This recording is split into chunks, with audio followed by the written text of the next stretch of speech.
America Japan पे परमाणु बम मार दिया, दिस इज नॉट क्राइम। अब तुम ये चीज पूरी दुनिया में किसी देश के ऊपर लगा के देखो, वहाँ युद्ध हो। अमेरिका ने दिमाग लगाया कि हमें अपने सामने यूएनओ को खड़ा कर देना है और यूएनओ बर्बाद कर देगा उसको। यूएनओ का सबसे मजबूत संगठन कौन सा है? और इसमें 5 अस्थायी हैं जिनका डिसीजन सुना जाएगा। आपकी भी बात सुन लेते हैं लेकिन हम आपकी बात नहीं मानेंगे। रूस ने कह दिया हम कहते हैं युद्ध नहीं रुकेगा, जो मारा तड़ा दिया किसको। अगर युद्ध रुक जाता तो किसको फायदा होता? अमेरिका ने कर दिया वीटो, मार दबा के पूरा उधिया दे, धुआं धुआं कर। रूस से आज हमारी रिश्ते खत्म हो रहे हैं। कश्मीर की बात में कोई हम लोग अरब वाला साथ नहीं दे। चाइना कहता है कि अंतर्राष्ट्रीय न्यायालय क्या है, हम तो इसी को नहीं मानते हैं। देश ऐसे चलता है, हमारी तरह नहीं। तो ये सब अमेरिका को समझाते हैं, मत लड़िए आदमी ठीक। हम लोग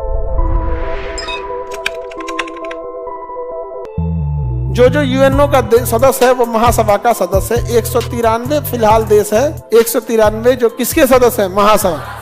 आप सुनो ध्यान से। फिलिस्तीन कहता है कि हम भी देश की मान्यता दे दो। तो इजराइल कहता है तुम देश नहीं है। तो कहता है तो हम जाएंगे कहाँ? अगर हम देश नहीं है तो हम जाएंगे कहाँ? जमीन का टुकड़ा। तो अमेरिका कहता है नहीं, इसको सदस्य नहीं बनाना है। तो अमेरिका ने दिमाग लगाया कि हमें अपनी लड़ाई खुद नहीं लड़नी है, अपने सामने यूएनओ को खड़ा कर देना है और यूएनओ बर्बाद कर देगा उस चीज को। जैसे नेता अपनी लड़ाई खुद नहीं लड़ता, पुलिस को सामने कर देता है, पुलिस सामने कर देगा, ये एजेंसी जो है सब उसको सामने कर। अब आप ही मान के चलिए कोई बहुत बड़े मंत्री हैं, नेता है, आप ही प्रधानमंत्री है, लगा दो CBI, ED, income tax, GST, CBI, NIA, raw, IB सब लगा दे, समझे। उसी तरह अमेरिका भी डायरेक्ट नहीं। अब सोचिए फिलिस्तीन को कहता है कि तुम देश नहीं है। अब तुम ये चीज पूरी दुनिया में किसी देश के ऊपर लगा के देखो, वहां युद्ध होगा। कल्पना करो कल को कोई नेपाल को कहे कि तुम देश नहीं हो, नेपाल शांत बैठेगा? और इसके अलावा कहता है तुम सेना नहीं रख सकते हो, वायु सेना नहीं रख सकते, नौसेना नहीं रख सकते। अब भारत पे लगा के देखो इसको। कल को कोई भारत से कहे कि आप देश नहीं हो और आप सेना नहीं रख सकते हो, नौसेना नहीं रख सकते हो, वायुसेना नहीं रख सकते, क्या अगले दिन हम लोग शांत बैठेंगे? तो उसी टाइम आदमी मारना चालू करेगा यहाँ पे। तो अब आप कह रहे मारेंगे कि नहीं मारेंगे? लेकिन अमेरिका सोचो, अमेरिका जापान पे परमाणु बम मार दिया, this is not crime. America उठ के 10 साल तक अफगानिस्तान को मार दिया, नहीं क्राइम। 20 सालों तक तालिबान को हथियार दिया, ये क्राइम नहीं है। ओकर बिल्डिंग गिरा तब क्राइम। तुम्हारे परमाणु बम से जापान का जो शहर गिर गया वो क्राइम नहीं। एगो जहाज लड़ गया तुम्हारे बिल्डिंग में तो क्राइम है, समझ रहे हो? तो आप अमेरिका में मतलब गिरगिट उर्गिट जो होते हैं शर्मा जाएंगे इनसो के सामने, गिरगिट उर्गिट शर्मा जाएंगे। आप सोचिए जलियांवाला बाग हत्याकांड है, इसके लिए क्राइम नहीं है। ये सब एकदम खतरनाक है सब। तो अमेरिका ने पहले जो यूएनओ बनाया गया, इसका संगठन मजबूत किया गया कि सभी लोगों को क्या कर दिया? महासभा का सदस्य बना दिया। महासभा का क्या बना दिया? सदस्य। उसके बाद रखा है सुरक्षा परिषद। कौन सा? सुरक्षा परिषद। सुरक्षा परिषद सबसे मजबूत संगठन है इसका, सुरक्षा परिषद। इसमें टोटल जो है 10 + 5 टोटल 15 सदस्य हैं। कितने सदस्य हैं? ये 5 कभी बदलते ही नहीं है, ये हमेशा बदलते रहते हैं, हर 2 साल पे बदलते। तो यूएनओ का सबसे मजबूत संगठन कौन सा है? किस देश पर हमला करना है कौन डिसाइड करेगा? सुरक्षा पर। कहाँ युद्ध रोकना है कौन डिसाइड करेगा? किस देश पे प्रतिबंध लगा देना है कि इससे ना व्यापार करना है, ना वाणिज्य करना है, ना इस पे एयरपोर्ट खोलने देना है, ना यहाँ बंदरगाह देना है, कौन डिसाइड करेगा? सुरक्षा परिषद। कौन सा देश यूएनओ का सदस्य बनेगा, कौन सा नहीं बनेगा, कौन डिसाइड करेगा? किसे यूएनओ से बाहर कर देना है कौन करेगा? सुरक्षा। और इसमें 5 अस्थायी हैं जिनका डिसीजन सुना जाएगा, बाकी इन लोग को बस ऐसे रखा जाएगा कि हाँ आपकी भी बात सुन लेते हैं लेकिन हम आपकी बात नहीं मानेंगे। और केवल कौन? 5, केवल 5, यही क्या सुना जाएगा। इस 5 में इंडिया नहीं आता है। इन 5 में वही आता है जो प्रथम विश्व युद्ध जीता था। इधर से अमेरिका, बीच में देखेंगे तो ब्रिटेन, फ्रांस, और इधर देखेंगे तो रूस, चाइना। कौन कौन आएगा? अमेरिका, ब्रिटेन, फ्रांस, रूस, चाइना। उधर में अमेरिका, ब्रिटेन, फ्रांस, रूस, चाइना। अमेरिका, ब्रिटेन, फ्रांस, रूस, चाइना। यही 5 को आते हैं अस्थायी सदस्य। क्या आते हैं? अस्थायी, जिनके पास एक अधिकार है जिसे कहा जाता है वीटो। क्या कहा जाएगा? वीटो। वो किसी चीज को रोक सकते हैं, प्रस्ताव को रोक सकते हैं। समझ में आ गया कि नहीं? अब समझो जैसे किसी युद्ध को रोकना है तो सुरक्षा परिषद के लिए 1 मिनट का काम है। उस युद्ध को रोकने के लिए प्रस्ताव जाएगा यूएनओ। अगर इनमें 5 में से किसी ने मना नहीं किया, यानी 5 हाँ कह दिए, तो युद्ध रुक जाएगा। अब गया यूक्रेन लड़ाई रोकने के लिए कि रूस को कहिए कि यूक्रेन की लड़ाई रोक दे, हो गया, सारे लोग रेडी हो गए। लेकिन जो वीटो पावर है वो किसके पास है? रूस के पास। रूस ने कह दिया हम कहते हैं युद्ध नहीं रुकेगा, जो मारा तड़ा दिया किसको? यूक्रेन। जिन लोगों को यूक्रेन के युद्ध की चिंता है उन्हें इस बात की कोई चिंता नहीं है कि फलस्तीन में क्या हुआ। और ऐसा नहीं है जिन्हें फलस्तीन की बहुत चिंता है फलस्तीन, उनको इससे कोई मतलब नहीं है कि यूक्रेन में कितने लोग मर गए। शायद उन्हें यूक्रेन की राजधानी भी न पता हो, लेकिन उन्हें इस बात की पता है कि फिलिस्तीन में कितने लोग मरे, फिलिस्तीन का कौन कौन शहर है याद है उनको, गाजा याद है उनको, एकदम हर एक शहर उनको याद है कौन मरा यहाँ पे, लेकिन यूक्रेन में उनको नहीं पता। समझ आ रहा है? मतलब आप समझिए, हम लोग को लग रहा था कि धार्मिक और जातिवाद केवल इंडिया के पॉलिटिक्स में, तो इंटरनेशनल चीज है, इंटरनेशनल चीज है। समझ रहे हो? अब फिलिस्तीन गया, अरब वाले भागे भागे गए लोग यहाँ पर ऊंट पे बैठ के, हबीबी युद्ध रोक दीजिए, इजराइल इतना मार रहा है कि कोई मत पूछिए। यहाँ पे हम लोग की तो उतनी है मतलब हिम्मतें नहीं इजराइल से लड़ सके, अरे बाप हो बाप, युद्ध रोकवा दीजिए। यूएनओ में गया युद्ध रोकने, तो कौन रोकेगा? सुरक्षा पर। अगर युद्ध रुक जाता तो किसको फायदा होता है? गाजा को, फिलिस्तीन को, क्योंकि ये तो लड़ नहीं पाएंगे, उनको पहले ही सेना रखने नहीं दिया है, एयरफोर्स नहीं रखना। अच्छा देखो इन लोग को, देखो शक्तिशाली बनते हैं अपने आप को। इजराइल के पास ना अपनी फिलिस्तीन के पास ना अपनी सेना है, न वायुसेना है, न नौसेना है, न एंटी एयरक्राफ्ट मिसाइल है, न हेलीकॉप्टर है, न पानी वाली जहाज है, न पनडुब्बी है। और उसको 31 को मिल के मार रहा था सब। और उसके बाद अपने को कहता है सब बहुत बहादुर है। कहा हुआ था तुम्हारा अफगानिस्तान में? 10 साल तक लड़े रूस, अब 20 साल लड़ा अमेरिका, उसका पूरा नाटो मार के रद्द कर दिया। कहां गया तुम्हारा बहादुरी वियतनाम में? कहां गया तुम्हारा बहादुरी उत्तरी कोरिया किम जोंग के पास? सबसे पहले परमाणु बम निकालता है, कहता है कि इधर ये सब बंदूक उंदूक से शुरुआत नहीं, ये थोड़ी ना कि बंदूक बम तो मिसाइल फिर परमाणु, मारना ही है तो कौन है बताओ? कौन है रे? ये जापान है। तो जापान का हम क्या किए हैं? तो तुम क्या किया है? अमेरिका का साथ क्यों दिया? जापान को बस इसलिए मारने के लिए धमकी देता है कि तुम अमेरिका के साथ क्यों दिया। दक्षिणी कोरिया को इसलिए मारने के लिए कहता है कि तुम अमेरिका के साथ क्यों दिया। कहा कि अमेरिका दूर है थोड़ा सा, हमें परमाणु बम है तो उधर भी मारेंगे, आई सबको भी निपटाएंगे जाए हम। तो ये सब अमेरिका को समझाते हैं, उत्तरी कोरिया से मत लड़िए आदमी, ठीक हम लोग भी पिसा जाएंगे। नहीं समझ में गया? एकदम भयानक मार ले। तो इजराइल गया, सॉरी फिलिस्तीन गया कहां पर? यूएनओ में, युद्ध रोकवा दीजिए। तुमको गेटवे पे मना कर दे, तुम कौन हो? कहा हम फिलिस्तीन है। कहा कि तुम इसका सदस्य नहीं है। तो कहा उससे क्या हुआ? सुरक्षा परिषद की तो जिम्मेदारी है विश्व में शांति ले आना, शांति लाइए।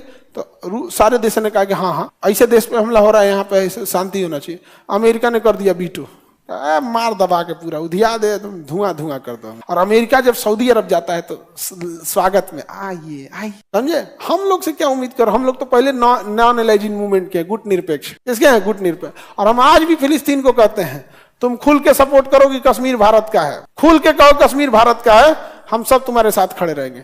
कश्मीर के मामले में भारत और पाकिस्तान का आंतरिक मामला है, और तुम्हारा गाजा पा जब तुमको इजराइल धोएगा तो हमको बचाओ। अरे बोलो एक बार कश्मीर किसका है? भारत। हम लोग बोलने को तैयार है कि तुम्हारे साथ गलत हो रहा है। एक बार फिलिस्तीन बोले कि पाकिस्तान गलत कब्जा किया है कश्मीर पे, कश्मीर को खाली करो, हम लोग खुद बोलेंगे। और हमारे प्रधानमंत्री अटल बिहारी वाजपेयी ने खुद बोला था कि इजराइल का कब्जा गलत है। एक प्रधानमंत्री ने बोला, अटल बिहारी वाजपेयी ने। सोचिए ऐसा थोड़ी होता है जी, आप अपने हिसाब से चलेंगे और हमको यहाँ पे हम लोग भी हम लोग से इजराइल कहता है कि जो हमास वाले हैं ना, हमास वाले बड़ी मारा था सब, मिसाइल विसाइल, ये आतंकवादी है सब, इसको बोलिए आतंकवादी है। भारत ने कहा हम क्या बोलेंगे? आपको लगेगा कि भारत ऐसा क्यों बोला? जब अजमल कसाब ताज होटल उड़ा दिया, एवरॉय होटल उड़ा दिया, 26/11 हमले में पूरे भारत को धला दिया, तब भारत ने इजराइल से कहा था कि अजमल कसाब ठीक आदमी नहीं है, देखिए खुलेआम मारा है, इसको आतंकवादी घोषित कीजिए। तो इजराइल ने कहा था कि हम कहे आतंकवादी घोषित करेंगे, हमरा क्या किया है? और आज हमारे देश में लोग इजराइल को अपना फूफा समझ के बैठे हैं। इंटरनेशनल रिलेशन में कोई मेरा दोस्त नहीं, कोई मेरा दुश्मन नहीं। जब तक हमारी जरूरत है और जब तक हमसे डर लग रहा है तब तक हमारी इज्जत है। जिस दिन डर खत्म, जरूरत खत्म, रिश्ते खत्म।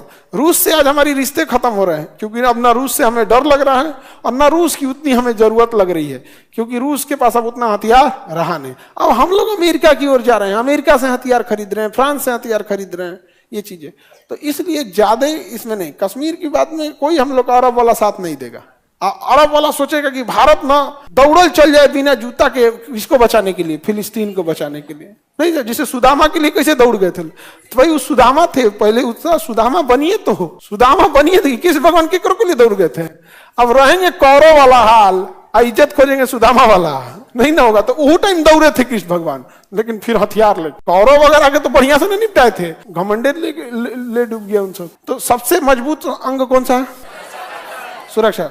अमेरिका ना पाकिस्तान गया अमेरिका के पास और कहा सुनिए ना, हाई कश्मीर मुद्दा सुरक्षा परिषद में रखवा दीजिए और कहवा दीजिए ना कि कश्मीर में जनमत संग्रह करा ले कि यहाँ के लोग कहाँ रहना चाहते हैं, यहाँ के लोग कहाँ रहना चाहते हैं। अब उस समय शुरुआत में हम लोगों से कश्मीर को हैंडल करने में गड़बड़ी हो गई थी कि बहुत बड़ी आबादी को आप बंदूक के दम पे नहीं कर सकते। बाद में हम लोग को रियलाइज हुआ, आज जम्मू कश्मीर में सेना इतनी हेल्प कर रही होती है कि उनके बच्चे जब बाहर पढ़ने जाते हैं जम्मू कश्मीर से ग्रेजुएशन करने, इंजीनियरिंग करने, तो सेना एक स्कॉलरशिप लाई है कि इस बच्चे की आधी फीस वो सेना देती है। आधी फीस कौन देती है? सेना।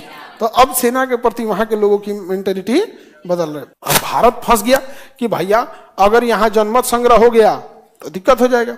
तो भारत ने बोला रूस से कि भाई तुम्हारे पास तो क्या है, वीटो पावर है, तो रोक दे इसको, जनमत संग्रह क्या कर दो, रोक दो। तो जब पाकिस्तान जाता है यूएनओ में कौन सा मुद्दा लेके, रूस क्या करता है? वीटो कर। रूस क्या कर देता है? वीटो लगा देता है। तो इसका सबसे महत्वपूर्ण अंग, उसके बाद सुरक्षा, एक है न्यास, न्याय नहीं न्यास।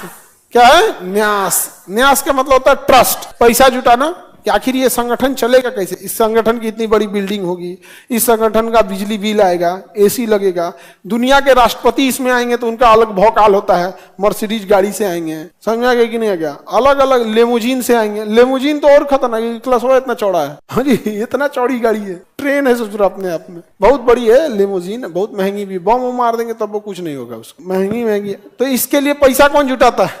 न्यास। पैसा कौन जुटाएगा? मैनेजमेंट कौन देखेगा? सचिवालय। सचिवालय। मैनेजमेंट कौन देखेगा? सचिवालय देखेगा। सचिवालय का काम क्या है? मैनेजमेंट देखना। महासभा में सभी देश होंगे, जब बैठक होगी पूरे देशों की तो किसकी बैठक बुलाई जाएगी? महासभा। महासभा को पूरी दुनिया का लघु संसद कहा जाता है, पूरी दुनिया का एक छोटा संसद। पूरी दुनिया का पुलिसमैन किसे कहते हैं? सुरक्षा पर। इसका काम तो ट्रस्ट है। सचिवालय का काम है सारा चीज मैनेज करना कि कौन सा महासभा में मैटर जाएगा, कौन कहाँ जाएगा, कौन कैसे जाएगा। महासभा समझा गया? अगला सामाजिक एवं आर्थिक परिषद है, उसके बाद अंतर्राष्ट्रीय न्यायालय, उसमें सब लिखा होगा, देखो यहाँ पर नहीं लिखा तो इधर देखो, अंतर्राष्ट्रीय राष्ट्रीय न्यायालय, अंतर्राष्ट्रीय न्यायालय, अंतर्राष्ट्रीय न्यायालय। अगर कोई ऐसा मामला फंस गया है जो इंटरनेशनल कोर्ट का उसको सुनाएगा तो अंतर्राष्ट्रीय न्यायालय उसको सुनाएगा। अभी हम लोग को ना इंटरनेशनल कोर्ट ने कहा कि आप बंगाल की खाड़ी का पूरा यूज नहीं कर सकते हैं, उसका लगभग 5000 स्क्वायर फीट एरिया आपको बांग्लादेश को देना होगा। हम लोग ने दे दिया किसे? बांग्लादेश को। लेकिन वही अंतर्राष्ट्रीय न्यायालय ने दक्षिणी चीन सागर में कानून सुनाया तो चाइना कहता है कि अंतर्राष्ट्रीय न्यायालय क्या है, हम तो इसी को नहीं मानते हैं। नहीं समझे? जैसे सुप्रीम कोर्ट किसी को फैसला सुना दिया कि फांसी की सजा है तो डर जाएगा, और कोई कहेगा ये सुप्रीम कोर्ट क्या होता है, यही इलीगल है, तो सोचिए क्या होगा। तो चाइना कहता है इंटरनेशनल कोर्ट मानना कौन चीज, हम इसको मानते ही नहीं है, हम इसको नहीं मानते, दम है तो आप फरिया ले, आप फरिया ले। अब जज साहब जाएंगे फरियाने और मारियो देगा।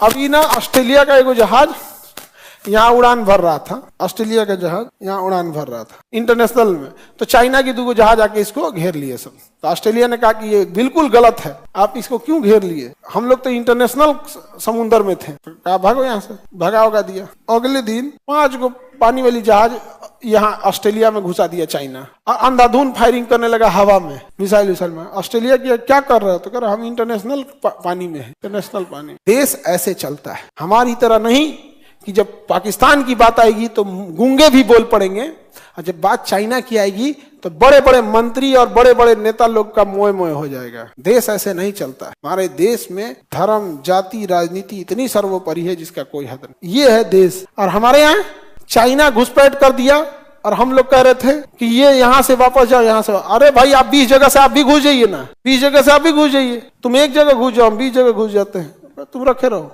नहीं समझे?